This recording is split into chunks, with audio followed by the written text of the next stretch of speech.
بسم اللہ الرحمن الرحیم۔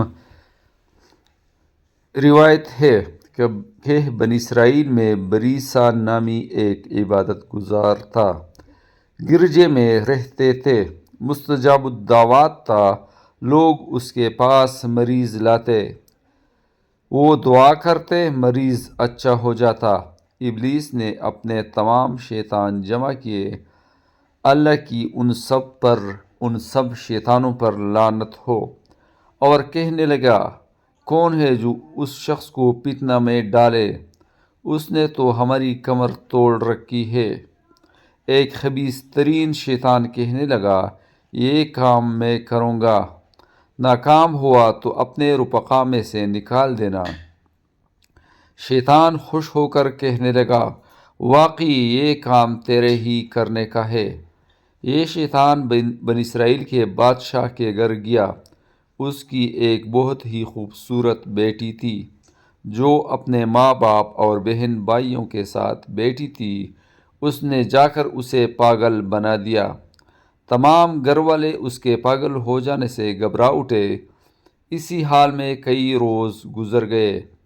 پھر یہ شیطان ان لوگوں کے پاس انسانی شکل میں آ کر کہنے لگا، اگر اس مجنونہ کی صحت مطلوب ہے تو فلاں راہب کے پاس لے جاؤ، وہ اسے دم کرے گا اور اس کے لیے دعا کرے گا۔ لڑکی کو اس راہب کے پاس لے گئے۔ اس نے دعا کر دی، لڑکی اچھی ہو گئی۔ وہ واپس لوٹنے لگے تو شیطان پھر آیا اور کہنے لگا، اگر اچھی طرح سے صحت چاہتے ہو تو اس کو چند دن تک راہب کے پاس ہی رہنے دو۔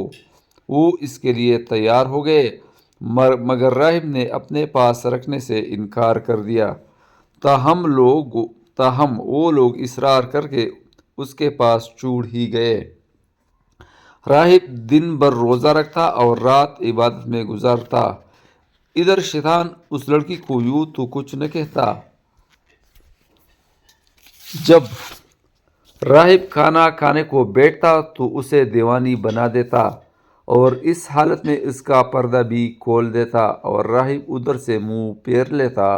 ایک زمانہ تک یہ سلسلہ چلتا رہا، حتیٰ کہ ایک دن راہب کی نظر اس کے چہرے اور بدن پر پڑ ہی گئی۔ کبھی ایسا خوبصورت چہرہ اور حسین بدن کب دیکھا تھا، بس صبر کو بیٹھا اور بدکاری میں ملوث ہو گیا۔ لڑکی کو پیٹ ہو گیا۔ اب شیطان آ کر اس راہب سے کہنے لگا، تو نے اس لڑکی سے بدکاری کی ہے، اب بادشاہ کی سزا سے بچنے کی یہی صورت ہے کہ لڑکی کو قتل کر کے گرجے کے قریب ہی دفن کر دے۔ پوچھیں گے تو کہہ دینا کہ وقت آ گیا اور مر گئی۔ راہب نے ایسا ہی کیا، لڑکی کو ذبح کر کے دفن کر دیا۔ گھر والوں نے پوچھا تو کہہ دیا کہ فوت ہو گئی۔ انہوں نے یقین کر لیا اور واپس لوٹ گئے، اور ایک روایت میں ہے کہ یوں کہہ دیا کہ وہ تندرست ہو کر گھر چلی گئی ہے۔ وہ یقین کر کے واپس گئے اور رشتہ داروں کے گھروں میں تلاش کرنے لگے۔ اب شیطان ان لوگوں سے کہنے لگا کہ لڑکی کو تو راہب نے بدکاری کرنے کے بعد قتل کر کے دفن کر دیا ہے۔ یہ سن کر بادشاہ لوگوں کے ہجوم کے ساتھ راہب کے پاس پہنچا، زمین کودی تو مقتول لڑکی کی لاش برآمد ہو گئی۔ راہب کو پکڑ کر سولی پر لٹکا دیا۔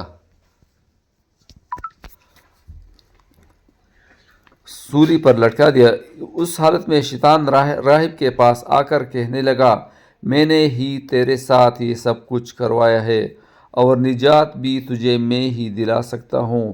وہ یوں کہ ان لوگوں سے کہہ دوں گا کہ لڑکی کو کسی اور نے قتل کیا ہے، وہ میری بات پر اعتبار کر لیں گے، مگر شرط یہ ہے کہ تو مجھے سجدہ کر کے۔ راہب کہنے لگا، یوں تو صلیب پر لٹکے ہوئے سجدہ کیسے کر سکتا ہوں؟ شیطان نے جواب دیا کہ بس سر کا اشارہ کر دو، یہی کافی ہو جائے گا۔ راہب نے سر کے اشارے سے سجدہ کر دیا تو شیطان کہنے لگا، مجھے تجھ سے کوئی سروکار نہیں، میں تجھ سے بری ہوں۔ یہی مضمون اس آیات مبارکہ میں آیا ہے۔